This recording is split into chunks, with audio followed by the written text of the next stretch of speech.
Hi, everyone. Thank you so much for joining us this afternoon, this evening, depending on where you're joining us from. My name is Diane Alvarado. I work part-time for College Essay Guy and full-time at a college success and career development nonprofit based out of Boston.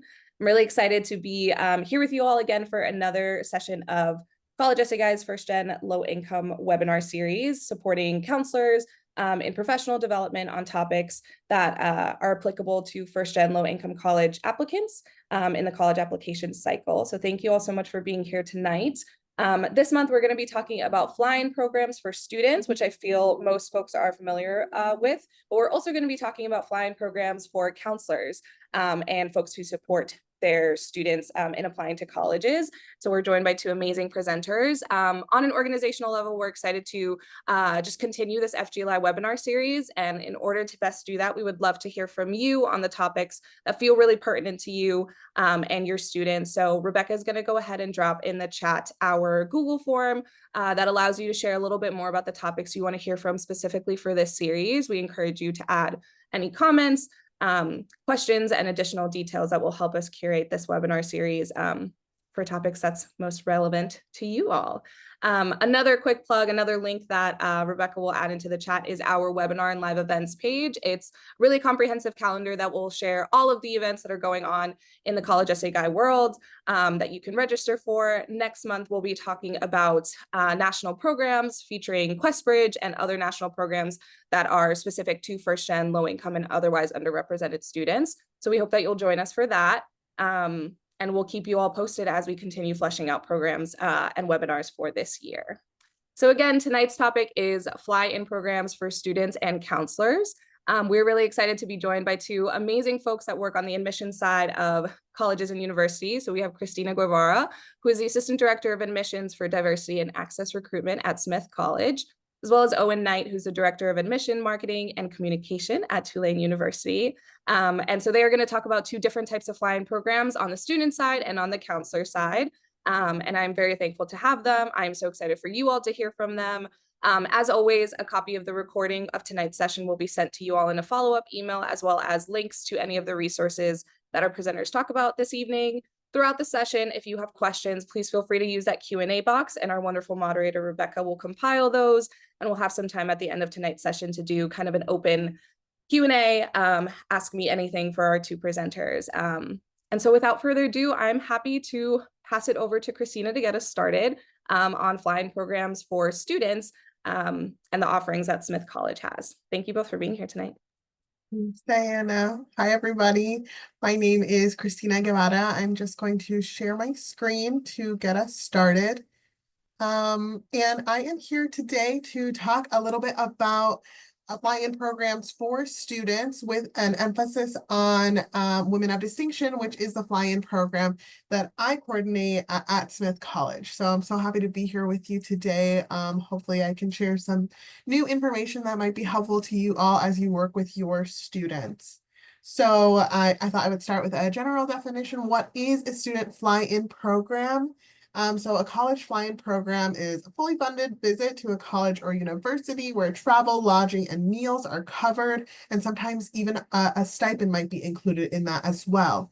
These programs often last a couple of days and are designed to give prospective students a comprehensive view of the academic life, social, and cultural environment of a particular institution. They often include campus tours, class visits, opportunities to meet with current students and faculty, and even more opportunities to explore all different facets of campus life. So is a fly-in program right for your student? Attending a college fly-in program can offer this chance for students to experience campus life firsthand, building connections with not only current students and faculty, but also other students who would be fellow prospective students. And this is also a great opportunity for students to receive financial support in building out a visit to a particular college. These programs are particularly beneficial for students who might not have the financial means to visit on their own. These programs are offering sort of that door-to-door coverage and transportation, lodging, meals, really giving students the opportunity to visit a college that they may not have they might not have been able to visit otherwise. So I wanted to offer some resources. My question here, how can I find out about the different fly-in programs out there? I wanted to highlight two different sort of catalogs that I've referenced or shared out with students. So we have the Coalition for College list. They have all of the colleges that are partners with Coalition, and they offer different information. The College Greenlight also has a similar sort of what would I call it? Just like a database that you can filter based on audience, based on time of the year when it happens, based on different application requirements. So as your students are looking for, maybe they're interested in the different flying programs that are out there, I would definitely recommend checking these two different resources out. I left some QR codes there for you to check out. And these can just be really great ways to sort of see the list all together and to be able to parse out what makes one program different from the other and maybe which one might be a great fit for your students in particular. So I have some considerations for when your students are applying for a fly-in program. Firstly, your application requirements. The application requirements for these fly-in programs will differ pretty vastly. And so important to help your students sort of move through what are the requirements. You know, you might have some components from school counselors. For us at Smith, we have an optional counselor portion. For our program, we have transcripts from 9th through 11th grade. Some applications might include writing samples, activities, different things like that. Also important to consider the application deadline. Some applications open as early as May, and colleges open them up throughout the summer. So should students be interested in them, I think especially for high school counselors, important just to have a sense of when are these applications open and when will you as a counselor be available to your student, knowing that communication over the summer might be a little bit complicated. And so just being able to prep those dates and deadlines ahead of time as the school year is wrapping up. Program dates. Students are often really excited about fly-in programs, and then we get a lot of emails or calls day of, week of, saying, oh my gosh, it is homecoming at my high school and I'm not going to be able to make it. And so I always recommend just making sure that students are aware of when these programs are happening. And if students do apply, I definitely recommend putting those dates in their calendars as if they were going to be there. So should they be accepted to a particular program, they have those dates held and they are actually able to join in on the program that they probably applied to a couple of months back. Another thing to consider, eligibility. So some fly-in programs will have specific focus or have citizenship eligibility information. This can usually be found on a school's webpage, but I think important just to keep note of any particular eligibility mentions that a school has to make sure that your student would be a right fit for a particular program. The other thing I wanted to mention was transportation details. Many of the students that I work with who are attending our fly-in program are flying for the first time in general, definitely flying for the first time by themselves. And so we get a lot of those kind of questions. How am I going to get through the airport? Who is going to be waiting for me? I think parents are also a consideration and other supporters. We get a lot of questions of, will my child make it to you safely? What will that communication be like? And so be sure to consider what information a student might need to know and ask the program directors or the offices of admission as needed. And then the program offerings. What is your student hoping to gain? Maybe the program that the student is applying for is at one of their schools that are at the top of their list. The considerations there might be really helpful in understanding what is going to happen at this program and how might I capitalize on my time on this campus to make sure that I can answer the questions that I have or maybe the questions that I don't even know that I have while I'm on campus. So next, we're going to talk a little bit about women of distinction in particular. So I work at Smith College. We are a women's college located in Northampton, Massachusetts. We are a small school of around 2,500 students with emphasis in both STEM and the humanities. And we offer a fly-in program twice in the fall. It's called Women of Distinction. Our application will launch in August. We will send out save the dates to students and counselors in late May.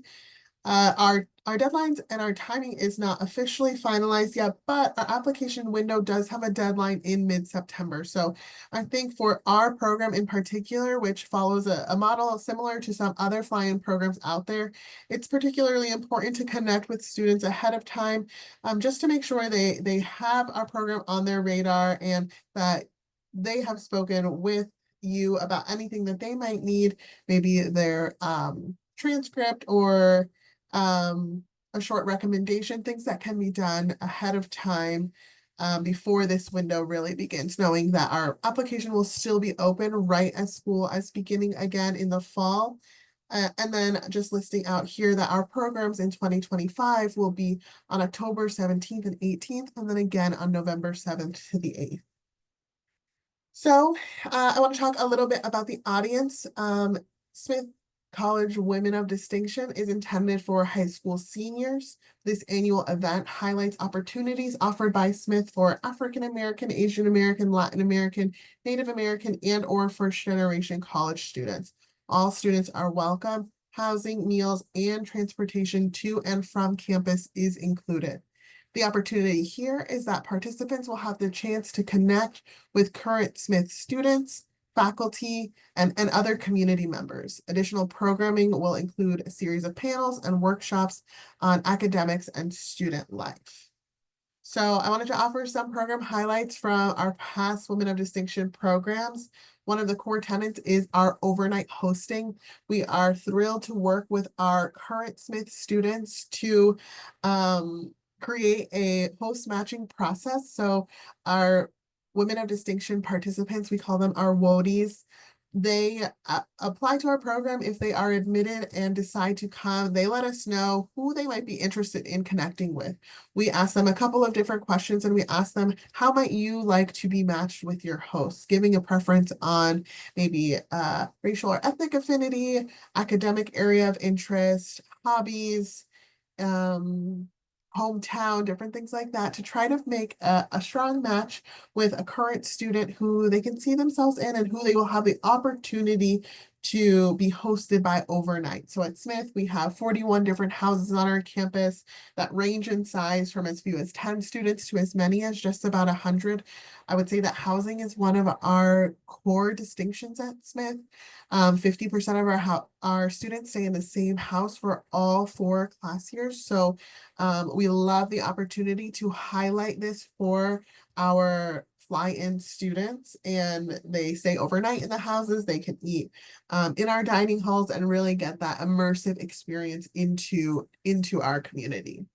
Next, we also have some student panels and class observations. We give students the opportunity to hear unfiltered experiences from Smith students focused on academics and student life. We always create an opportunity that is student only, closed. I'm like sort of standing outside of the room just to make sure that students are feeling comfortable to ask the questions that they are most curious about. A lot of the topics that will be discussed focus around safety, inclusion for first gen low income BIPOC students, and our student panelists are able to speak from their personal experiences on all of the things that they love about Smith, all of the things that they have persisted through, and the lessons that they've learned along the way. We also offer opportunities for class observations. So this gives students the opportunity to sit in on a class and connect with a Smith professor. We reach out to all of our professors on campus who, teach like a Friday class, and we say, can we have our WODIes in your class? And our Smith professors are super keen to welcome our Women of Distinction students, and they're often really excited about the way that a high school senior can really participate in the Smith classroom and see what the educational experience is like, what the academic culture is like in our classroom. Students will go on campus tours, so they'll have the opportunity to explore our campus and connect with our wonderful Gold Key tour guides. Our guides offer a view of the campus based on their perspective, in particular, rooted in their unique experiences. We also have admission and financial aid sessions. I think that these are really valuable for our students who are in some moments maybe already have applied or are still considering whether or not Smith would be a school that they would like to have on their college list that they would like to apply for. So we give students the opportunity to connect with our office as well as connecting with the Office of Student Financial Services to learn more about financing a Smith education. We also give students the opportunity to connect with campus partners through different workshops. So we had students last year connect with our poetry center and have the experience of writing poetry together, hearing from some of our students on campus who study in our poetry concentration. We also had an opportunity for our students to connect with our Lazarus Career Center. Here they focused on sort of the outcomes piece. What is going to happen when you come to Smith? How will the Career Center support you in thinking about where you're headed after graduation? Access to internships, access to our alum network. And then we also highlight our Office of Multicultural Affairs and the Mwangi Cultural Center that we have on our on our campus. So students are able to meet with our Mwangi student coordinators to see the physical space that is open and designed for them, and to connect about what life is like on our campus as a student of color. We also give students the opportunity to really engage in depth in our Smith traditions. A Smith is a place that is ripe with a good tradition. And so we give students the opportunity to experience a Smith tea. So we have our annual Women of Distinction tea. This is one of our oldest and most longstanding traditions. Since the beginning of Smith students gathered together once a week for a weekly tea. Every week on our campus, Smith will cater tea, tiny cookies, and cakes for our students in their houses to come together at the end of a long week and to remember that in the midst of all of the hard work that is happening on our campus every day, the importance of rest and coming together. And so being able to experience that as a Women of Distinction participant has always been something that we really celebrate and cherish. So those are some of the program highlights. There's probably a lot more that I could offer, but it is a busy couple of days. Students will arrive usually on a Friday morning, and then they will leave Saturday evening. So it is a little bit exhausting. There is a lot going on. We have students coming from California, coming from Texas. I think those students are really tired, but we try to build in as much rest as possible, knowing that students are really interested in maximizing the time that they have on campus to experience all that they might be most interested in. I want to talk a little bit about the application details. So for our program in particular, we are requiring the following. So your high school transcript, including grades through junior year, we are able to accept an unofficial copy. So this can be really helpful given the fact that our application is open through the summer. But should a student be interested in Women of Distinction, and you know that in May or June, it might be helpful to be able to share their transcript with them, just so that can be something that can happen ahead of time before the end of the school year. We will also ask for a list of anticipated senior courses. If students aren't sure what they might be taking by the time that they are applying, that can just be something that they are sharing with us, but we are looking to be able to evaluate rigor based on what they are planning to take in senior year. We also require students to share with us 3 extracurricular activities. We have a 300 character limit for the descriptions. Here we're really trying to emulate in our application what it feels like to apply to Smith College. So we also have a short essay prompt, which we'll talk about in just a second. the way we build our application is that we're trying to create an opportunity for students to have a mini version of what it will feel like to actually apply to Smith. So that is what we want the application process to also be a learning process, and hopefully it can start to prepare them for the applications that they will build out later in the fall. Just a note on eligibility. So at the time of the Women of Distinction program, students must be living in the US, including US territories. The following students are eligible for the program: US citizens and US permanent residents, DACA undocumented, deferred enforced departure, and temporary protected status students, refugee or asylee students. So should you have any questions about eligibility of your student in particular, that's always something that you can reach out to our office about, just to make sure that your student would fall into our eligible category.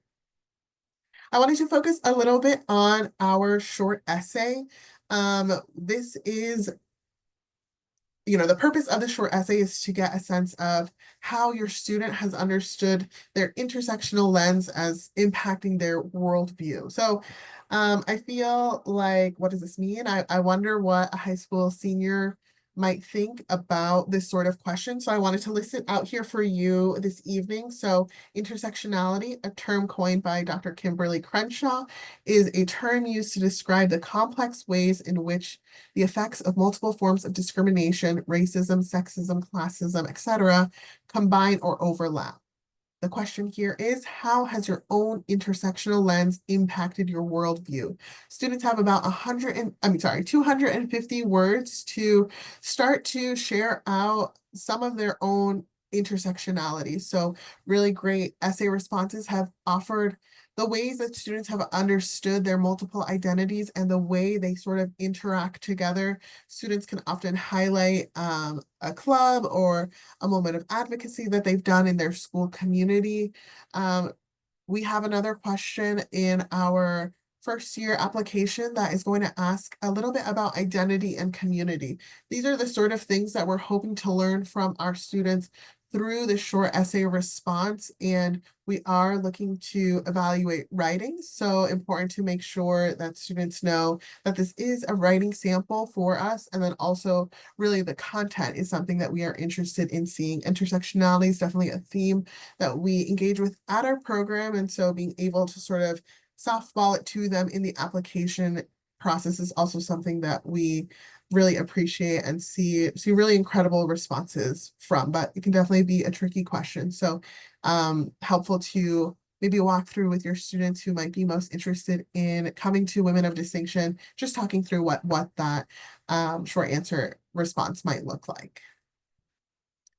And so then I wanted to offer a little bit about what our evaluation looks like, and then some more details about submitting materials. Admission to Women of Distinction is based on academic, extracurricular, and personal qualities. We're taking a look at who would benefit the most from this program, so that is also a consideration for us. We want to build out really strong cohort groups each year. We are able to admit anywhere between 100 and 150 students to the program. This past year, we had the largest cohorts in our Smith history, so that was really exciting. Both of our programs were about 120 students each, so it gave us a really great opportunity to connect with prospective students and offer this insight into the Smith experience with this particular focus on what it means to build out a strong application. We review applications with our students during our admissions process. We through our admissions session, and we want to give them a clue into what we will be looking for later in the fall should they choose to apply to Smith. And then for submitting materials, the required materials must be uploaded before the material deadline, which is usually 1 week after our application deadline. So that mid to late September moment is where we would be looking. Required materials can be uploaded directly on the application itself or through the applicant portal. So once your student has applied, they will then receive an email with login credentials so that they might be able to log into their portal and submit any additional materials. So I just wanted to offer a recap. That's a little bit about our program. I think applying for a fly-in program is helpful for so many reasons. It's really important for these students to be able to visualize themselves on campus and in a new community. So I wanted to leave you all with just the reminder that fly-in programs offer the personal experience of being on a campus your student might be really considering. This is an incredible access moment for students. So these are fully funded programs. I know we all know that traveling to colleges can be super expensive, requires time for planning and making the journey. So working with a college through their fly-in program can be an excellent way to make travel possible that might not have otherwise been a feasibility for your students. Also, this creates an opportunity for more understanding about the supports and resources offered to students. For us at Smith, we have that specific focus on what are the supports and resources offered to students of color, first-gen low-income students while they're here at Smith, and how can we highlight that to show students what might be possible for them should they join us here on our campus. And then finally, connecting with current students, faculty, and staff, along with other prospective students. We've had really wonderful success with our Women of Distinction program. I think right now on campus, we have about 75 WODIes who love to host for our programs. They love to talk about their experience in their fly-in program. Some of their closest friends were fellow WODIes back in senior year of high school, and to see them from when we first knew them as high school seniors to now first year, sophomores, juniors, and seniors. It's been incredible to see the way that this fly-in opportunity created a pathway for students to really see themselves here and to to really believe in the work of the program, as well as being super committed to connecting with other students who have come through in the same way. So thank you. I just have my email here, so feel free to reach out for any other questions. And I think I'll pass it to Owen if it's time. Yeah, amazing. Thank you so, so much, Christina. I appreciate your content. And as you were speaking, heard from Erica, who runs the Matchlighter Scholars Program here at College SA Guy, in terms of the student hosting process, that there was a Matchlighter Scholar who hosted another Matchlighter Scholar in Women of Distinction. So really seeing that kind of like cycle of mentorship and friendship is super special. So we'll hear from Christina again during Q&A. I already saw a couple questions come in, so definitely keep those coming. And I'm happy to bring up Owen to talk a little bit about Tulane and what Tulane's have to offer for counselors in terms of flying programs. Yeah, thanks, Diana. And thank you all for taking time out of your evening to be here. Diana, you can see my screen, correct? Like the share worked? Okay, excellent. So yeah, I'm here to talk about the other end of the spectrum with our counselor fly-in program.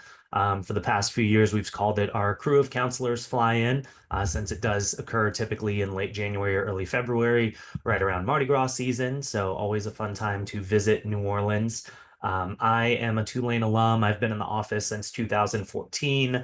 I was a tour guide in school, and the counselor relationships were one of the most surprising and like beautiful parts of my career so far. You know, I've been in this field for now 11 years, and I really had no idea the relationship that school counselors had with admission folks. I went to a public high school, and I knew my guidance counselor pretty well, but I did not have a personal relationship with the person in our college and career center who was the one who ultimately helped me apply to college. I did not know her super well, but it's been really wonderful for me getting to see that the impact that school counselors have, whether it is at a public school, private school, independent, or working with a CBO. It's been really nice. And with our focus on serving more students, you know, when I was at Tulane, we did not. You know, Tulane is very much a predominantly white institution, and my graduating class, I think, was 1% international, 17% students of color, maybe 4 or 5% on Pell Grants. And we've seen such large increases across the board. And a lot of that has to do with the outreach we've done with counselors, in addition to visiting more high schools, partnering with more CBOs. But I'll get into what our program looks like and also how you can be a part of it if any of you have an interest. That's the easiest part, actually. But what we do is a 2-night program. So it's Sunday evening through Tuesday morning. And for the past couple years, we've just done one set of dates where we actually have 50 counselors. There have been previous years where we did multiple weekends with smaller groups, and we may go back to that. The great thing about our program is that we always take feedback into consideration. And actually, one of the comments we got this year was that it was a little bit harder to connect in such a large group. So perhaps we'll move back to 2 weekends of 24 or so each. But for the past couple of years, we've done about 50 counselors at a time. We this year have included tours of other institutions here in New Orleans. We had a tour of Loyola University, which is a Jesuit university right next door to us. In this photo, Loyola is actually just right on the other side of this building here. And then we also did Dillard University and Xavier University of Louisiana. So counselors got to see 4 very different institutions, a couple HBCUs, and I think it was received obviously super well, but I think it was really nice to get counselors to see more of the city and to understand how New Orleans could be a good fit as a city for a lot of different types of students. I think something we do really well just in our general practice, but particularly with this event, is our transparency, giving counselors time to ask us those hard-hitting questions face to face, knowing that they're not going to get some canned answer, and really just giving them that face time with people like myself or our dean of admission. We also try to weave in some New Orleans culture, eating at good restaurants and all of that sort of thing. So even if it is a counselor's first time in our city, they're getting to feel like they've experienced it and not just going on a business trip. They're really getting to experience New Orleans.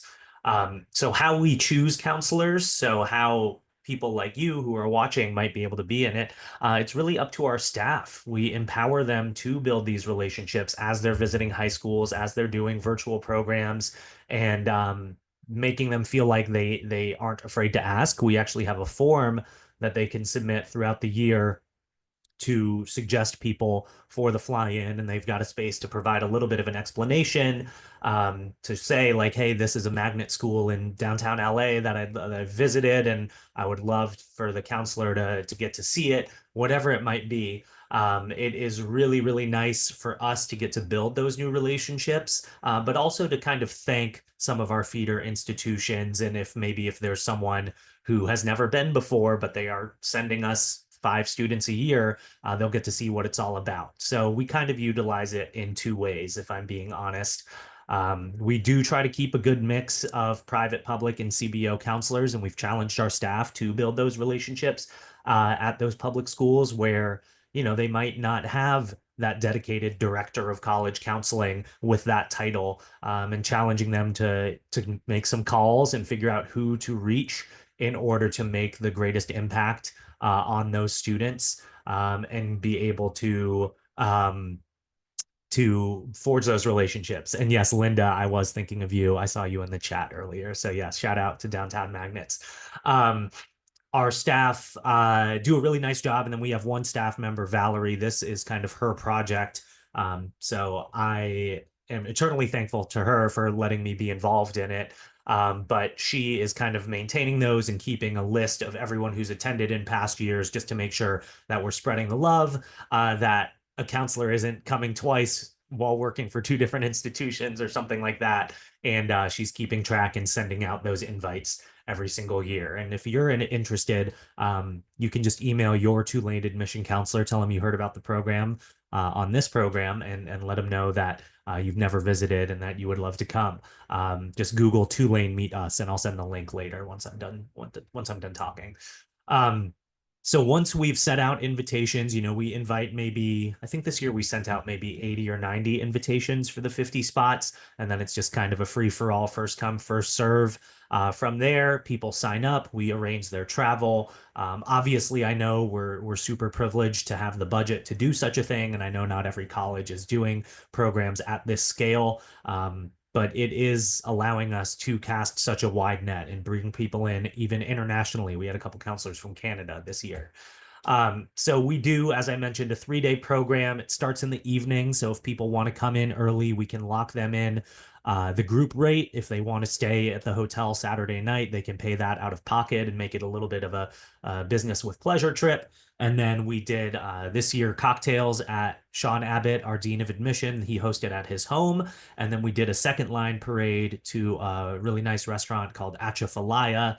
That is actually a Tulane alum owned place. So I wonder if that was a connection there. But we did dinner uptown in our neighborhood. And then Monday, it is a bit packed. So we might kind of tinker with this, but we did tours at all 4 institutions. Lunch at Tulane. We also invited current students from either your institution or your city to join at lunch. And it's really nice because even the juniors and seniors who maybe don't eat in the dining hall as much, they're usually pretty keen to join. So you're able to connect with students that either went to the school you work at or at least a school across town. So they're able to connect and see how that fit kind of works for Tulane. And I've heard that Dillard in particular put on a really, really nice visit for the counselors this year. Monday night, we break the counselors into small groups so they can actually register for whatever dinner they want. This year, we chose downtown. So we went to kind of a smattering of restaurants in the French Quarter or Central Business District so people could eat in a smaller group. And 2 of our admission staff would go with a group of 5 or 6 counselors to each of those dinners. Those were really fun. It's a great way to meet new people and connect and kind of loosen up and have some of those tougher conversations. We talked a lot this year just about how things have gone post the SCOTUS decision with everything coming out of Washington. It's been an interesting year in higher ed and education in general, as we all know. And it was a nice time to just kind of talk in a more casual setting about the work that we do, and it was really nice. So finally, Tuesday, we meet at the hotel and we have a student panel. We have a session on diversity, equity, and inclusion from other staff members on our campus. And then we do actually an open discussion with admission staff, particularly Sean, our Dean of Admission. And that is your chance as counselors to ask those hard-hitting questions like, hey, you cost $95,000 a year. What are you doing to make it affordable for our students? And it can get a little spicy sometimes, but that's the way we like it. I think it doesn't serve you or us if we're beating around the bush and just tiptoeing around some of these issues. I think it is really productive to have these conversations, and Sean's a good sport. Then we just let people go. And some people recommended that maybe we try to weave in some more time on our campus. But as I mentioned, this is always kind of a work in progress. Let's see. So some highlights, I kind of went over all of this, but the second line to dinner was really a hit this year. This is kind of what I was talking about with weaving in some New Orleans culture into the visit. For those of you who don't know what a second line is, that is the parade that they do often at funerals or weddings in New Orleans, because we make everything a celebration. The first line is typically like the married couple or the funeral procession, and then the band. And then the second line is all the people celebrating following the band. So we had the Tulane brass band walk us from Sean's house to dinner. And for a lot of folks, that was kind of their first exposure to a parade of any sort.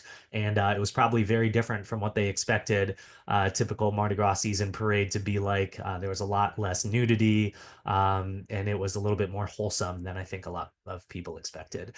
The local restaurants are always a hit. I think next year we want to pick some better ones that are a better representation of New Orleans cuisine. And then, yeah, the EDI session went really, really well.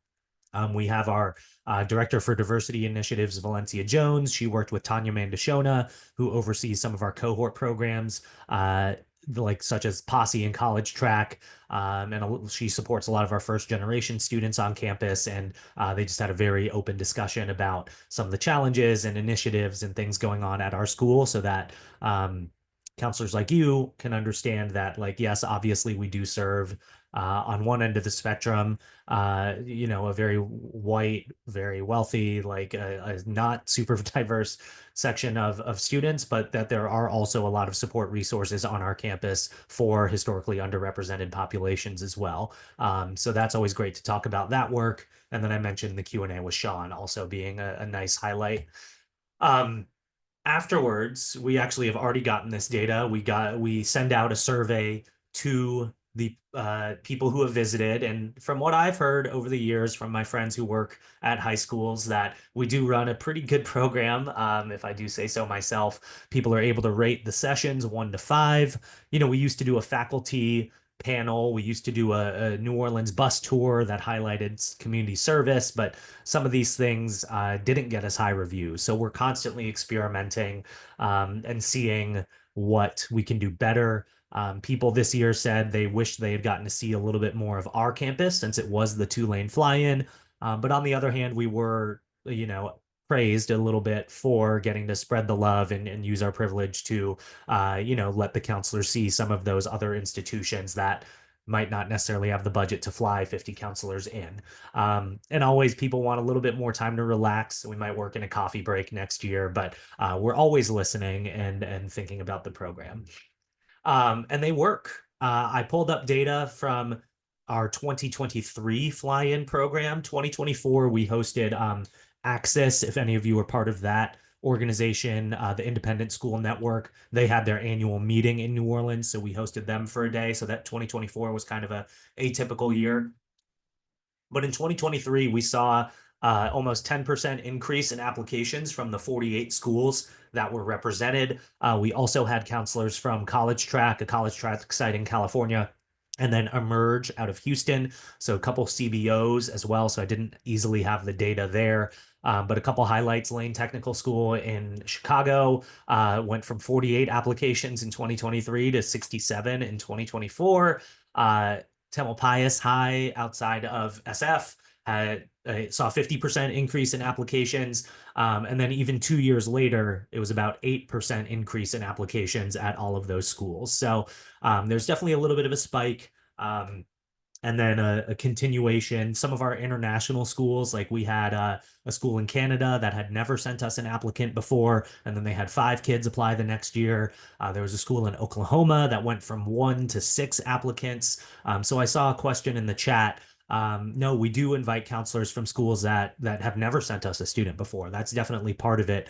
Certainly, we want to feed our feeders a little bit and thank some of our counselors we've got longstanding relationships with, but we're also trying to build those new ones as well.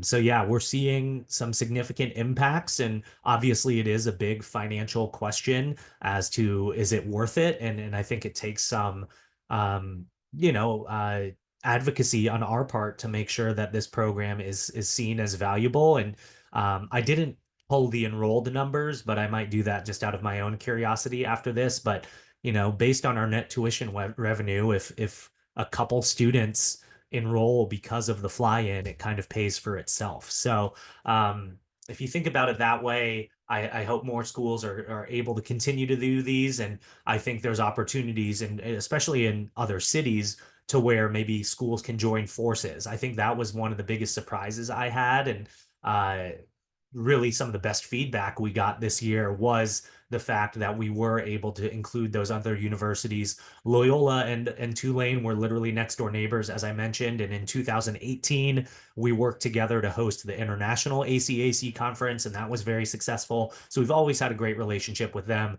but wanting to work with some of the other institutions such as Dillard, Xavier, UNO. I think that's something we want to continue to do moving forward. So hopefully schools in cities like Philly or Boston or DC or LA or wherever might consider doing others. And I'm sure some schools do. I'm just not super educated on the offerings at every institution around the country. But yeah, this was my favorite comment card we received this year. I won't read it aloud to you, but you can take a look on your screen if you'd like. But I really think we do a nice job, and this would be one of my favorite parts if I were to ever go to the high school side. I would empower you, even if you've never sent a student to a particular institution, to just ask, because the worst they can say is no. And I think I would want to remind you that the admission counselors that are working with your regents, they're really invested. Like I think that's a big reason why a lot of us get into this work is not only to serve the students, but we're just people in general, and we really like the relationships that we build with school counselors. And truly it has been one of the highlights of my career is getting to know school counselors. And it's just fun, and it's fun to be able to see one of your counselors that you met at a school visit, you know, the few months prior, and you got to chatting, and you're able to bring them to campus and show them a nice time. Even if they never send another student to Tulane, I think it's still really valuable, and it's great for you as school counselors to get to see such a smattering of institutions. You know, I've interviewed for school counseling jobs in the past, and one of my favorite questions I asked was asking a director of college counseling how many schools she felt like she knew about, and she told me about 300.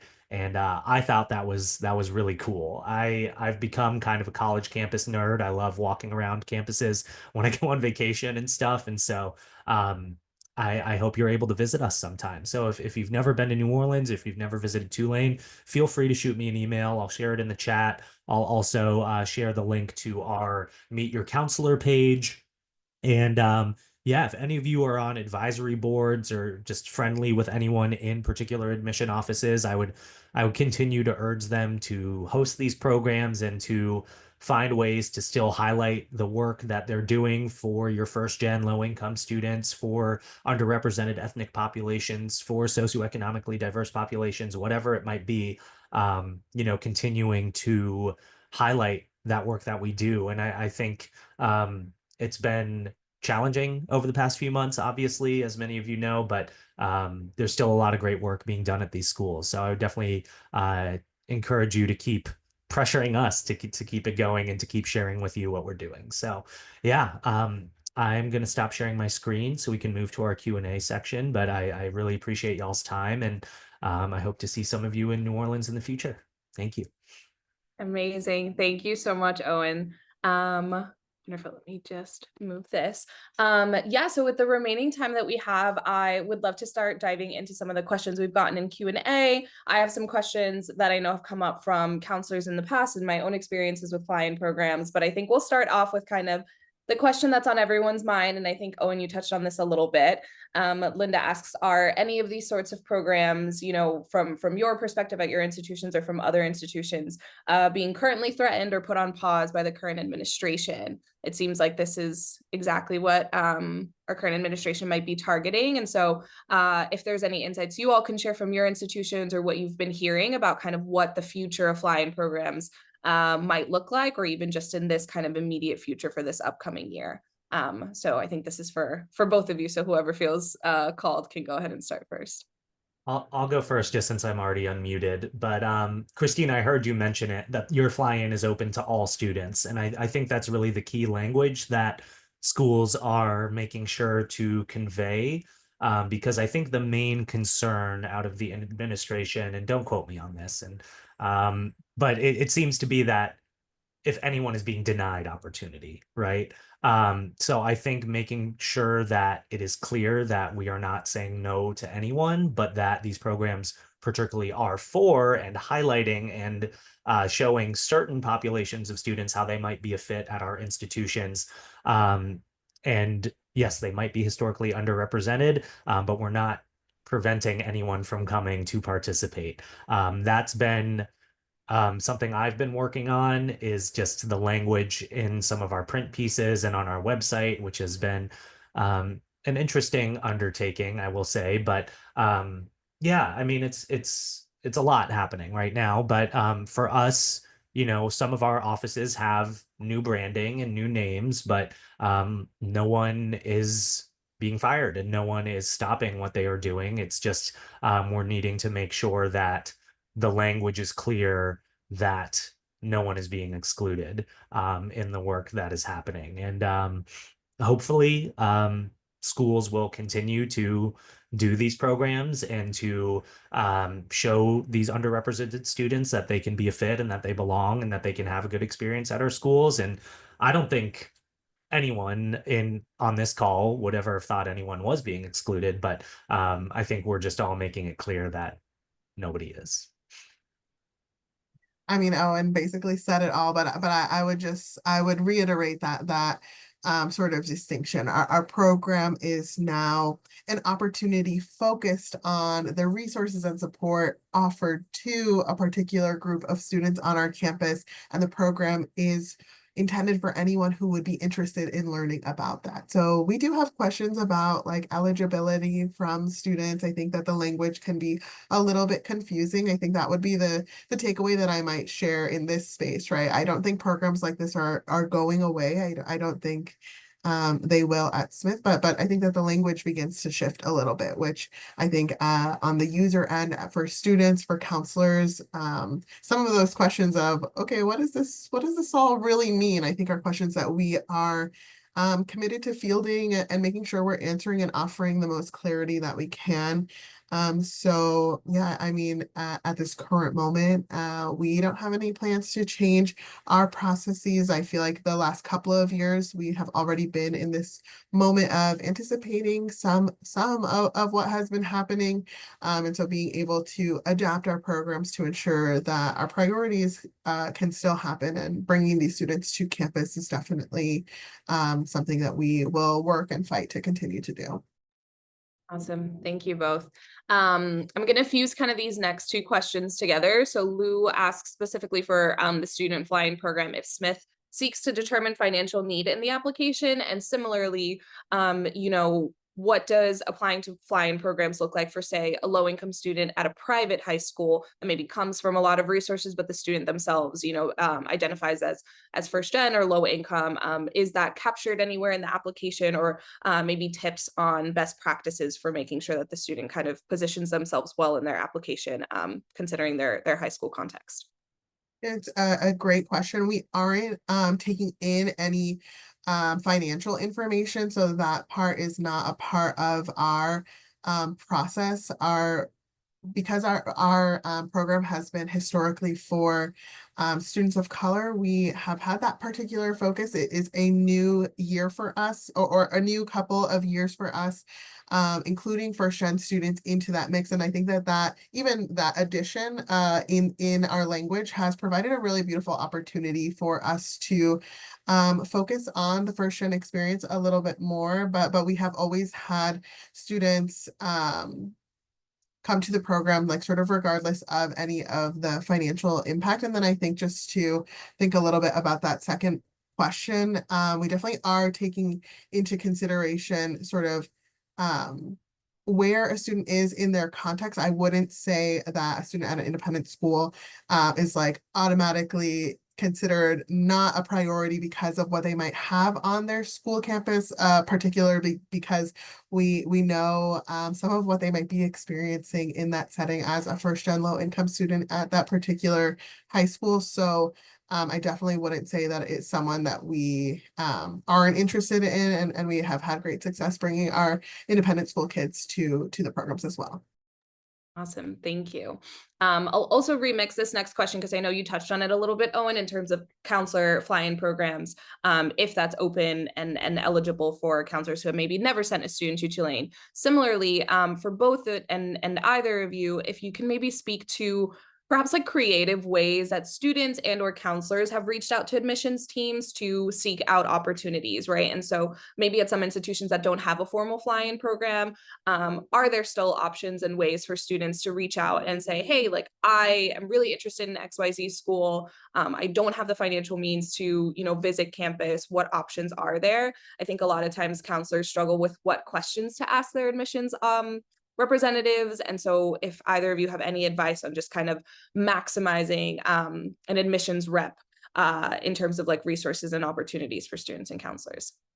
Yeah, I saw Letitia's question when I was chatting, and yeah, I want to make it clear we are so open to hosting folks from schools we've never heard of.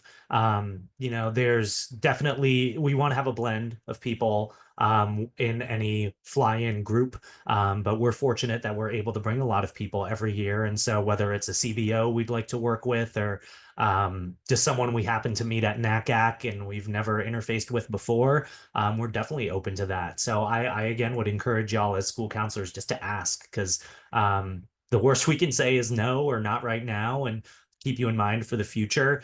And yeah, I really think that like the questions that I get asked by school counselors are often really wonderful, because they're the hard questions. They're the questions that sometimes students might not feel comfortable asking, or parents might not feel comfortable asking. And even the fact that we've mentioned the phrase the administration on this call, that's not something students are necessarily vocalizing in that way to me right now. And I'm the type of person who's like, I I just tell it like it is, and I'd rather just cut to the chase. And it's refreshing, honestly. And I think a lot of admissions folks feel this way. I see Christina nodding along as well. Like, I think it's nice to just spare both parties the runaround and just get to the point of like, how can we best serve your students? What's the real deal about our school?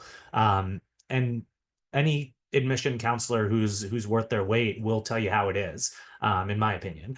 And so, yeah, it's I think some of my favorite interactions have been just randomly when a counselor will say, "Hey, I'm in New Orleans for my wife's work conference. Can I come by campus?" And we'll still sit down with them and have kind of a little bit more of an extended chat than just what they would get on a regular session or tour. Or we might even give the counselor on duty a heads up that there are school counselors attending their session, and to make sure that they're, being as on top of it as possible, and knowing that there's someone in the audience who knows their stuff. So it's great. As I said before, those relationships are wonderful. And yeah, the students are the same. We've even had conversations about maybe trying to find a budget for like gas reimbursement from families from Alabama or Mississippi who are driving to visit our campus. And it's hard because we want to make sure that we're being equitable and we're providing opportunities. But those are great questions to ask. And even if the answer is no, like the fact that now we've had for the past couple of years, like local families asking if we're able to do it, it has gotten the ball rolling on that conversation to happen. So even though if someone asked me tomorrow if they can get, $100 so they can drive back and forth from Mobile, I'd have to say no.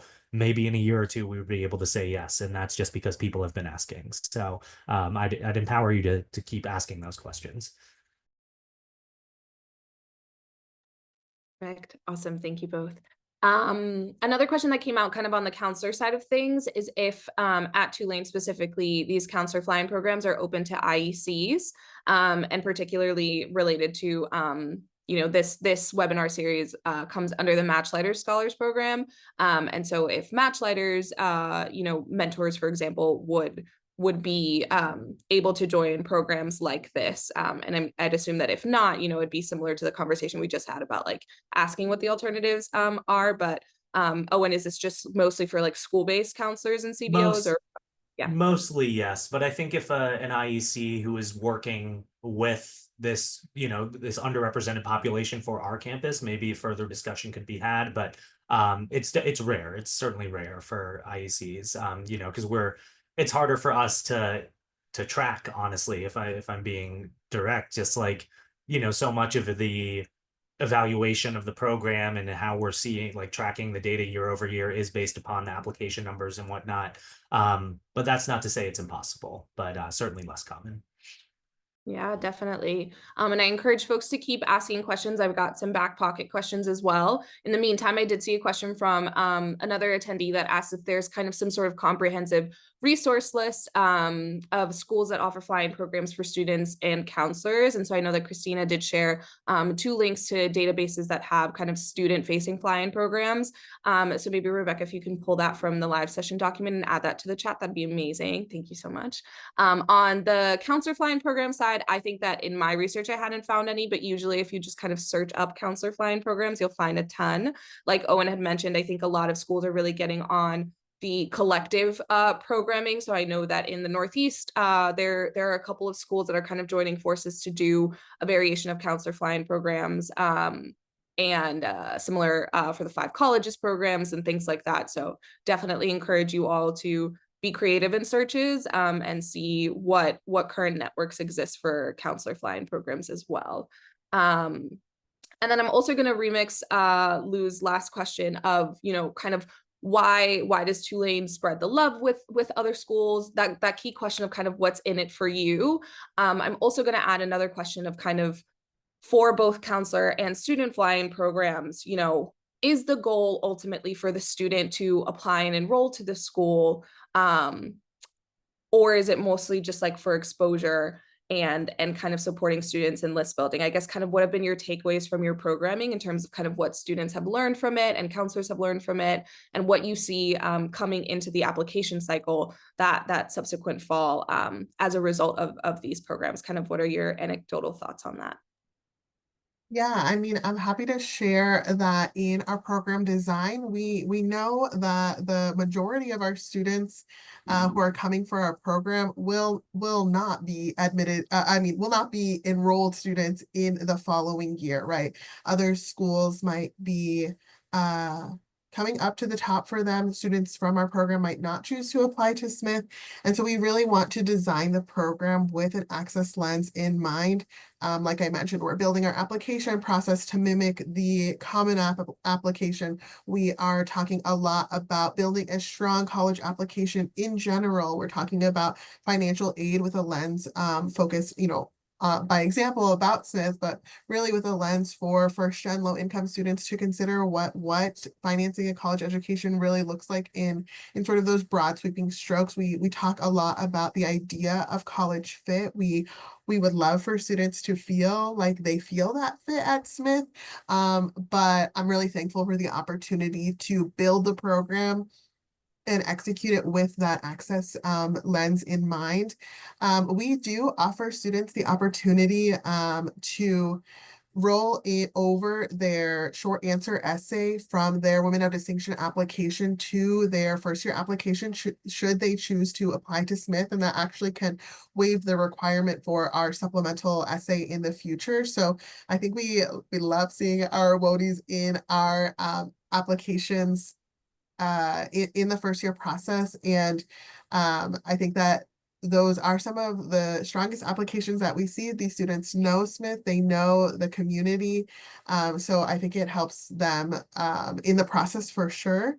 And then for those who don't ultimately choose Smith, we are always happy to bring students back for, we call them our WOTI reunions, and just to offer that opportunity in the cohort-based model to continue to connection as students are really spent some time learning about what it looks like to bring all of themselves into this college search, college admissions process. So we like to continue that on into offering opportunities to reconnect beyond the application process.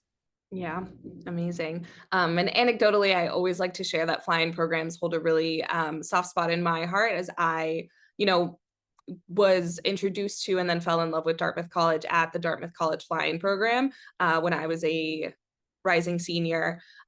Still super close friends with my, cohort that did go to Dartmouth and didn't go to Dartmouth. All of them, we stay really connected. So I think from the student perspective, those programs are really formative for sure. And I think for a first gen low income student that oftentimes doesn't really know what they're looking for because they never thought they'd even have the privilege of choice and to be picky in applying to schools, I think that these programs are super important. So I encourage you all to encourage your students to craft those kind of strong applications. And I think another question that I know a lot of counselors have, Christina, is maybe any best practices or tips or kind of what makes an application, particularly those short answers, really stand out for you when reading and evaluating applicants for the Women of Distinction program.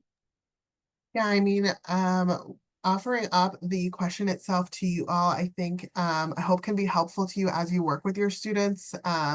We see students answer the question and we say, it might not be, it might be hard to tell if they really understand the concept of intersectionality, which is a pretty complicated concept to understand or to have thought through and apply to your own life as an adult or as a rising senior. So I think the questions that really shine to us do reflect someone who, maybe says, I actually didn't know what intersectionality was before I read this question, but then through my research, through my understanding, this is the way that I understood it in my life. And this is what I have to offer about how I see this reality impacting myself in my community, in my school. And then I think just really focusing in on, those two moments, right? The opportunity to reflect on their engagement.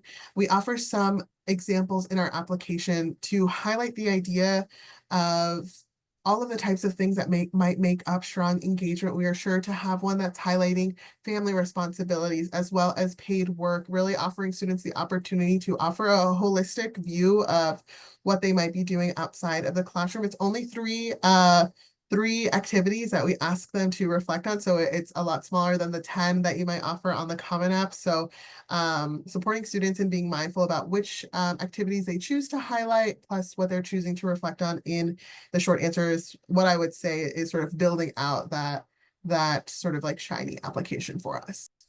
Yeah, definitely.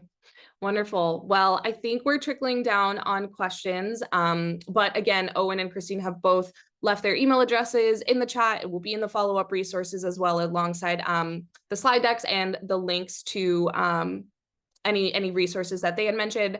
I'll also leave my email address in the chat if you are curious about something, if you are thinking about, you know, a potential kind of school that you'd want to be connected to, but don't really know where to start, please use me as a resource as well.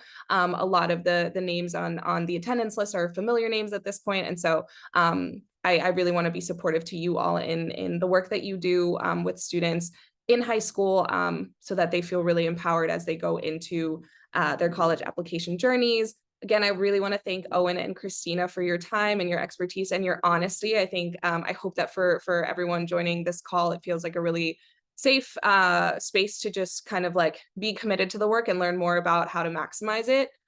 So thank you both so much for your time, and we'll see you all hopefully next month as well at our next webinar series, which is going to be on national programs and opportunities for first-gen low-income students. So we really hope to see you there. And thank you all so much for joining us tonight. I appreciate you all.